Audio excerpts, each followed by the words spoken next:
livre auto-édité égale livre de mauvaise qualité. C'est l'un des clichés les plus tenaces. Dans l'esprit de beaucoup, auto-édition égale amateurisme. Couverture moche, faute d'orthographe, mise en page approximative, impression cheap. La vérité, c'est que la qualité d'un livre ne dépend pas du mode de publication. Elle dépend du niveau d'exigence de l'auteur. Tu veux une couverture professionnelle? Il existe des graphistes spécialisés Amazon KDP. Tu veux un texte propre? Tu peux faire appel à un freelance ou des outils pro. Tu veux une mise en page fluide et lisible? Il y a des templates, des logiciels gratuits ou des prestataires qui font ça très bien. Surtout, en auto-édition, tu as le contrôle. Tu peux tester, améliorer, rééditer ton livre à l'infini. Si tu repères une faute, tu peux corriger.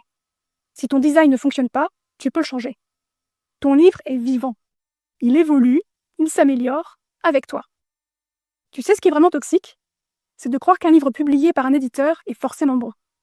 Des livres édités plein de coquilles, des romans avec une couverture incompréhensible, des ouvrages sortis dans l'indifférence générale avec zéro plan marketing, il y en a des centaines chaque mois.